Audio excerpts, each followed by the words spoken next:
see from the conference as you guys get started? Well, we've had some ups and downs. I think USC finished strong, winning the Diamond Head. Arizona State obviously has played really well. Arizona had a little bump in the road down in the Bahamas, but there's no debating their talent. That is one talented team. So UCLA got the big win against Kentucky, which is really big for our league. So I think everybody's starting to play a little bit. You lose as many players as we did to the draft last year, which was one of our best years. I think 14 guys in the draft. You're going to start out a little slow.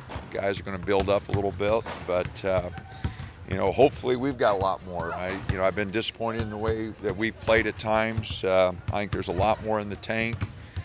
So I sure hope that we start making that ground up and start moving in the right direction. What have you been able to do with it? I know it's been kind of about a week in between your guys' last game and this. Do you guys use that time to kind of go over anything that you might not have during the non-conference part of the schedule? Yeah, we went home for 4 days.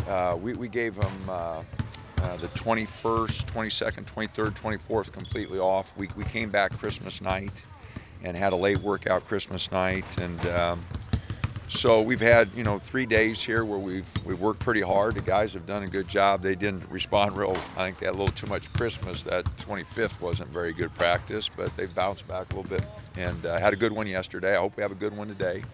Be ready to go. But there's so many things that we've got to work on, Tyson.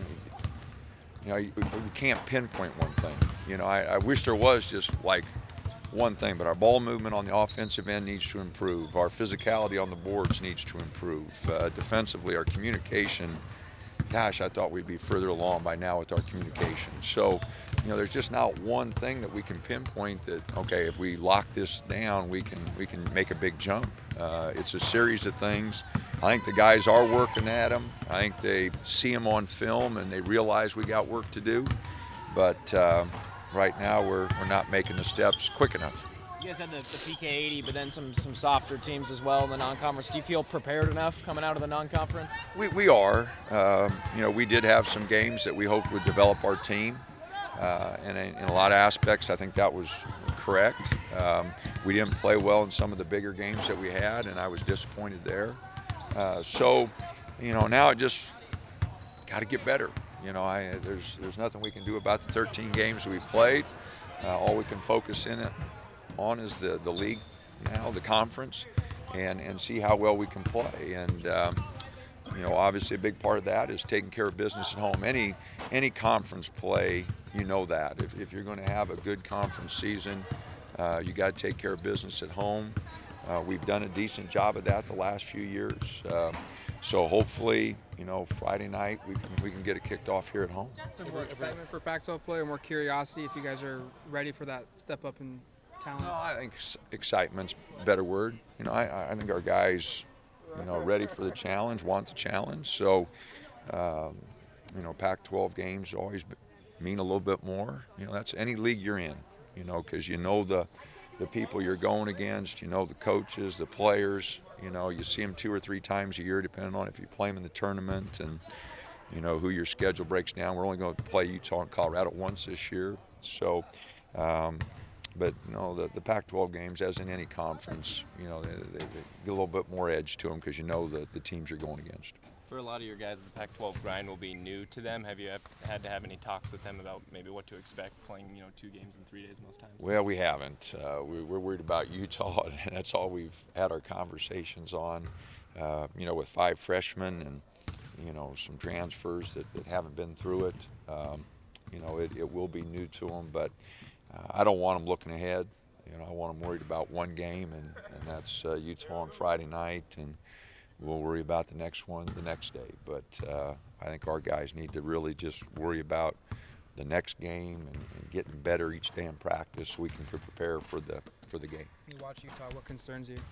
Their inside strength. They're a senior-dominated team with Khaled inside.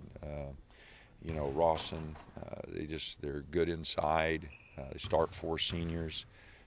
Very experienced team. They're kind of the opposite of what we are. They're really experienced, and we've got a lot of new guys going out there against them.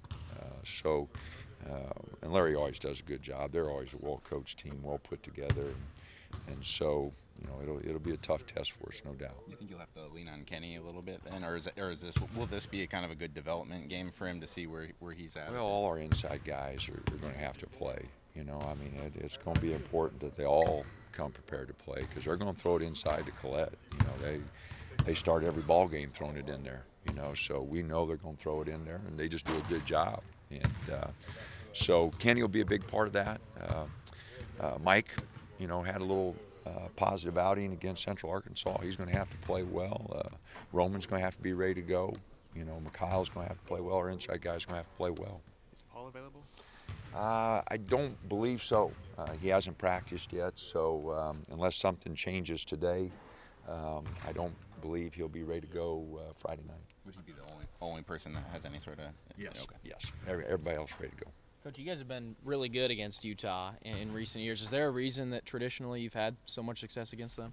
I don't think so. We've been fortunate. You know, we've played well on certain nights. You know, that we've won a couple close ones at their place.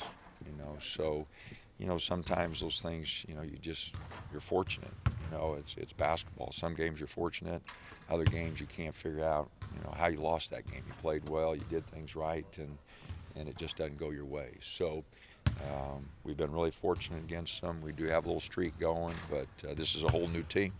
That has nothing to do with this year's team, and that's why I told our guys, I said, hey, you know, everybody we play is new team. This isn't us, you know, from the past years. All those guys are gone. This is a new team, and we're going to have to play really well. I think your team leads the league in defensive field goal percentage. Does that surprise you at all, or do you feel like that was something coming? Well, I think Kenny's saved us a bunch there because he's taken away some easy ones. When we've rebounded the ball and not given up second shots, that's been a plus.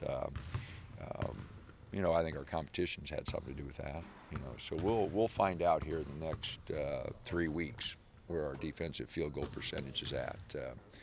Same with our rebounding. You know, we are leading the league in those two categories, which is, you know, great. But we're going to find out in the next 3 weeks with these 2 at home and 3 on the road where exactly we mesh. I know you addressed this in the statement already, but are you guys have you guys developed any sort of ways to avoid the situation that led to the NCAA? Yes, we've made mistakes, and we've taken action to correct them. The university reported those violations, and we've taken steps, and we will maintain those steps.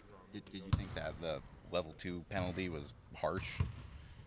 I don't know. Haven't been through this. Been fortunate, you know, in a 38-year career, we haven't been through this, so I have no idea. Be discussed at a later date, I guess.